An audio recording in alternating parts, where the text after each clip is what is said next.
찬송가 246장.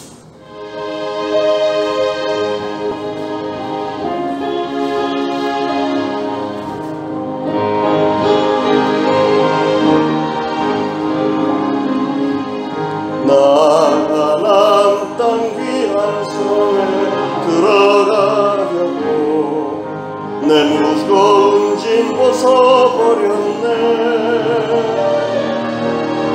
죄중에 다시 방황할 일 전혀 없으니 저 생명 시냇가에 살겠네.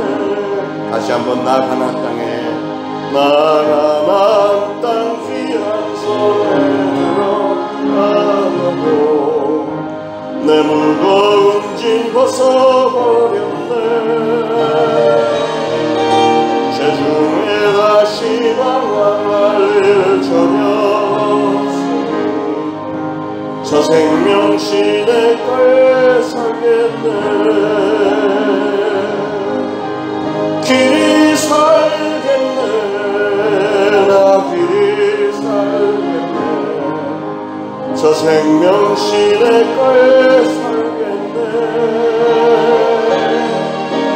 길이 살겠네. 나 길이 살겠네. 저 생명 시냇가에 살겠네. 그물과 구름 기둥으로 인도하시니 나가는 길이 형통하겠네. 그 요단강을 내가 지금 건너오려면 저 생명 시냇가에 살겠네. 길이 살겠네. 나 길이 살겠네. 저 생명 시냇가에 살겠네. 길이 살겠네. 나 길이 살겠네. 저 생명 시냇가에 살겠네. 내 주린 영혼 남나로 먹여주시니 그 양식 내게 쓰면 되겠네. 이후로 생명 양식 주와 함께 먹으며 저 생명 시냇가에 살겠네. 길이 살겠네. 나 길이 살겠네. 저 생명 시냇가에 살겠네. 길이 살겠네. 나 길이 살겠네. 저 생명 시냇가에 살겠네. 길이 살겠네. 길이 살겠네. 나 길이 살겠네. 저 생명 시냇가에 살겠네. 길이 살겠네. 나 길이 살겠네. 저 생명 시냇가에 살겠네.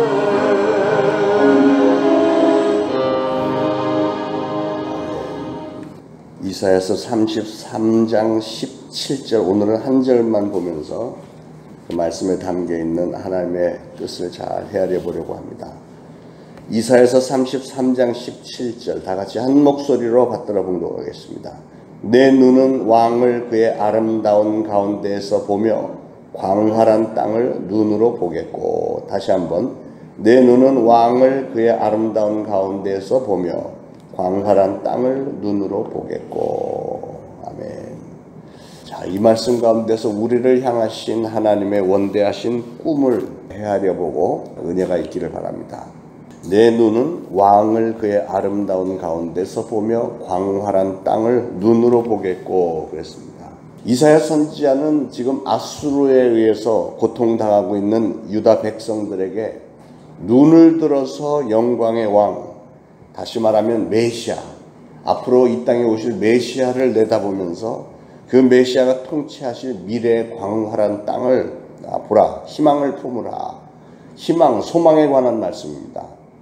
하나님은 이스라엘 백성들에게 너희들이 지금 가나안 땅에 살고 있는데 가나안 땅 조그만 땅에 만족하지 말고 커다란 꿈을 가지고 창조주 메시아께서 통치하시는 그런 원대한 세계를 바라보라고 말씀하고 있는 겁니다. 신약 성경의 사도 바울은 그 누구보다도 많은 하나님의 사역을 했던 사도인데, 그런데 사도 바울은 말년에 고백하기를 뭐라고 했냐면 뒤에 있는 것은 돌아보지 아니하고, 즉 지금까지 자기가 걸어온 길은 그렇게 연연해하지 않고 아직도 까마득하게 먼 미래의 표대를 향해서 나는 달려간다, 이렇게 얘기했습니다.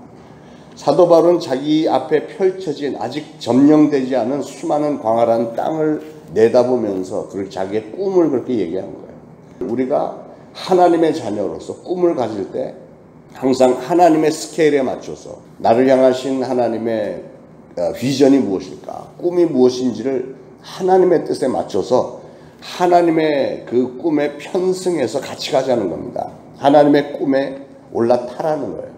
우리 앞에 끝없이 펼쳐진 광활한 축복의 영역을 바라보면서 신앙의 자세를 항상 다듬으면서 재출발을 또 하고 하라는 겁니다. 우리 앞에 얻을 땅이 많다는 것은 하나님의 약속한 그 풍성한 땅이 어마어마하다는 거죠. 우리에게 주어진 요것만 갖고 만족하지 말고 하나님이 펼쳐놓으신 비전, 미래를 바라보면서 나가라는 겁니다. 하나님은 우리에게 엄청나게 크고 풍성하게 주기를 원하시고 그걸 이미 다 예비를 해놓으셨는데, 문제는 우리의 믿음이 너무 작고 꿈이 너무 작은 것이 문제라는 거예요. 고린도전서 2장 9절 말씀처럼 하나님이 자기를 사랑하는 자들을 위해서 예비하신 것은 눈으로 보지도 못하고 귀로 듣지도 못하고 사람의 마음으로도 생각하지 못하였다. 우리가 꿈을 아무리 크게 가져도 하나님의 스케일에 따라갈 수 없다는 거예요. 무한한 꿈을 꾸라는 겁니다. 넓고 깊은 바다와 같은 무한한 하나님의 은총의 세계가 쫙 펼쳐져 있는데 우리는 자꾸 얕은 물가에 머물러서 여기가 좋사오니 여기서만 계속 있으려고 하기 때문에 하나님께서 예비해 놓으신 그 놀라운 세계를 탐험하지를 못하고 있다고 하는 것이죠. 하나님이 우리에게, 여러분에게 주시려고 하는 축복은 아주 무한한 것들입니다. 무한한 능력이고 무한한 기쁨, 무한한 사랑, 무한한 자유. 우리가 선교를 꿈을 꾸고 있는데 우리가 신앙생활을 교회 안에서만 계속 하던 분들이 이제 선교에 눈을 뜨고 선교지에 나가서 이렇게 보면 이제 꿈이 넓어지기 시작합니다. 한 군데 갈 때 다르고 또 두 군데, 세 군데, 사람의 살아가는 모습은 정말로 다양한데 하나님께서 우리를 위해서 펼쳐놓으신 그 비전들은 가서 보면 정말 새로운 것들이 계속 기다리고 우리를 흥분하게 만들고 감격하게 만들고 우리의 꿈을 더 크게 만들어주는 겁니다. 그만큼 하나님이 열어놓으신 그 영역이 굉장히 크다는 거예요. 마태복음의 결혼잔치 비유를 보면 임금이 자기 아들을 위해서 결혼잔치를 베풀었습니다. 소와 살찐 짐승을 잡아서 모든 것을 준비했다고 했고, 그리고 모든 것을 준비한 후에 사람들을 초청을 했습니다. 종들을 보내서 오라고 해라. 그랬더니 이 초청 받은 사람이 어떤 사람은 장사하러 나가고 어떤 사람은 나중에는 초청하는 종들을 잡아서 때리기까지 했대요. 저는 이 비유가 우리 인간들, 우리 자신의 모습을 보는 것 같아서 슬픈 마음이 좀 있습니다. 우리는 하나님으로부터 풍성한 세계로 초청을 받았는데 우리는 거기 참여할 생각은 별로 없고 그냥 여기 좁은 울타리에 갇혀서 그냥 여기 얽매여 있겠다고, 여기가 좋사오니 이렇게들 생각하는 경향들이 많이 있지 않습니까? 물론 새로운 세상에 대한 두려움도 없지 않아 있겠죠. 하나님은 우리가 구하는 것이나 생각하는 것보다도 훨씬 더 크게 넘치게 채워주기를 원하시는 분이시라는 사실을 믿으시기 바랍니다. 은혜를 주시되 우리 하나님은 풍족하게 주시는 분이세요. 우리가 그걸 확실하게 믿고 바라보면서 나가기만 하면 되겠는데, 그래서 저는 요즘에 그 기도 제목이 이 코로나로 인해서 정말 많은 것이 마비가 됐는데 그럼에도 불구하고 하나님은 우리가 더 선교와 또 전도와 교회 부흥과 또 나라의 회복을 위해서 분명히 우리가 할 수 있는 게 있을 텐데 그게 뭘까요? 하고 기도를 많이 하고 있습니다. 왜냐하면 우리 하나님이 예비해 놓으신 것은 이 코로나 때문에 다 막혀버린 이런 것이 아니고 그걸 넘어서서 훨씬 더 커다란 넓은 영역이 분명히 있기 때문에 그래요. 하나님은 우리의 좁은 시야를 참 안타까워하십니다. 하나님은 이스라엘 자손들을 약속의 백성으로 선택을 하셨는데 이스라엘 백성들은 정말로 시야가 좁았던 것 같아요. 얼마나 속이 좁은지 자기네밖에 모르는 거예요. 자기네가 선택받은 민족이고 오로지 하나님은 오로지 우리를 위해서만 존재하는 분이라고만 착각을 했습니다. 그래서 그들은 하나님께서 꿈꾸시는 전 세계를 향한 비전, 모든 인류를 향한 비전, 펼쳐나가시는 구원의 경륜을 알아보지도 못하고 그냥 눈앞의 것들만 바라보면서 거기에 빠져서 살았기 때문에 그래서 이스라엘은 고난이 많은 백성인 게 그 사람들은 고난을 좀 당하고 힘든 일을 당하고 해야 정신을 차리는 민족이었던 것 같아요. 그래서 그들의 역사는 고난의 역사입니다. 선지자들이 와서 하나님의 메시지를 전할 때 그 선지자들이 전해준 그 세계는 무한히 넓고 큰 전 세계적인 우주적인 그런 구원의 세계였습니다. 그런데 백성들은 그걸 알아듣지를 못했어요. 비전을 보지 못했습니다. 마침내 하나님께서 독생자 예수 그리스도를 자기들의 땅에 보내주셨는데도 불구하고 알아보지도 못했을 뿐 아니라 그 예수님을, 그 메시아를 십자가에 매달아서 죽이기까지 했습니다. 처음에는 예수님의 제자들도 오해를 해서 그냥 이스라엘의 회복만을 생각을 했죠. 메시아라고 하는 것이 자기네 민족만 로마의 영역에서 구해줄 것으로만 생각을 했었습니다. 그러다가 그들이 드디어 성령을 받고 성령을 체험한 후에는 온 세계를 향한 하나님의 뜻을 점차 알아가기 시작했고 그 사명에 헌신들을 했죠. 사도 바울은 무한한 하나님의 꿈과 능력을 믿었고 그랬기 때문에 내게 능력 주시는 자 안에서 내가 모든 것을 할 수 있다고 하면서 온 세계를 향한 선교의 꿈을 실질적으로 제일 활발하게 펼쳐나갔죠. 여러분, 하나님의 꿈을 같이 꾸는 사람은 그만큼 생각이 하나님처럼 원대하고 크고 그런 비전을 가질 수 있습니다.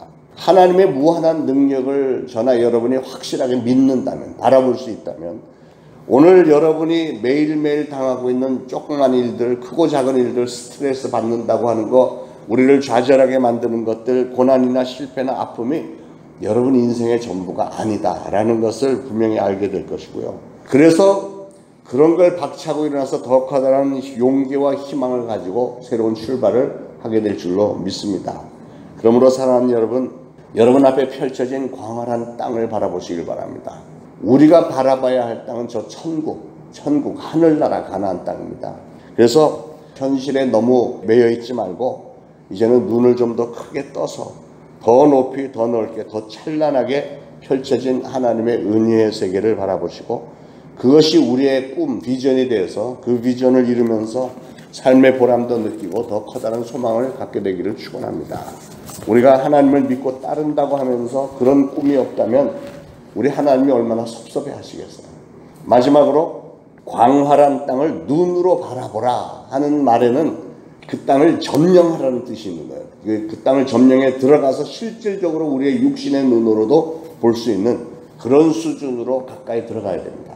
우리가 오늘날 이 세상을 살면서 도전해야 될 부분은 우리가 돈을 누구보다도 얼마나 더 많이 버냐, 얼마나 내가 높은 자에 올라가느냐 이런 게 아니고요. 우리 앞에 무한히 펼쳐진 그 광활한 땅, 하늘나라의 상급을 위해서 믿음의 날개를 펼치고 올라가야 됩니다. 신앙이라는 게 그거잖아요. 사도 바울이 인생이 바뀌어지고 나서 그의 인생의 초점이 달라진 게 뭔지 아세요? 사도 바울은 그 이후로는 오로지 하늘의 상급만 생각했어요. 사도 바울의 삶은 고난이 많고 막 그랬지만 고난 가운데 감옥에 들어가고 매 맞고 이랬어도 좀 미친 사람처럼 기뻐서 찬양하고, 아니 막 때리고 막 몽둥이를 맞아서 온몸이 쑤시고 막 피투성이고 그런데 기뻐서 찬양하고 이랬다는 거 아니에요. 왜 그랬을까? 야, 내가 오늘 맞은 이 고난이 정말 하늘에 더 상급이 더 크겠네. 이 정상적인 사람들이 보면 좀 이게 이해가 안 되지만 사도 바울은 그걸 확실하게 믿었기 때문에 고난이고 뭐고 전혀 힘들지 않은 거예요. 사도 바울은 아주 신나서 죽을 때까지 그렇게 주님을 위해서 충성했습니다. 그게 신앙이잖아요. 우리가 무엇을 먹을까 무엇을 입을까 염려하지 말고 오로지 하나님의 나라와 하나님의 의를 구하라고 하시지 않았습니까? 우리가 어떻게 하면 보다 더 깊은 신앙의 세계로 나갈 것인지, 내가 어떻게 항상 성령 충만을 유지할 것인지, 내가 어떻게 하면 순수한 마음으로 우리의 형제 자매들, 성도들, 주변의 사람들을 사랑할 수 있을지, 어떻게 하면 신앙의 열매를 좀 많이 맺을 수 있을지, 이런 거를 좀 생각을 하면서 그런 것들을 위해서 많은 노력을 하시길 바랍니다. 여러분이 여러분의 삶의 초점을, 신앙의 초점을 그런 데 맞추기만 하는 게 아니고 실질적으로 거기에 맞춰서 사는 거예요. 살면 우리 성령님은 여러분을 분명히 도우셔서 하나님의 무한한 은혜와 축복의 보고가 바로 여러분의 것이 될 줄로 믿습니다.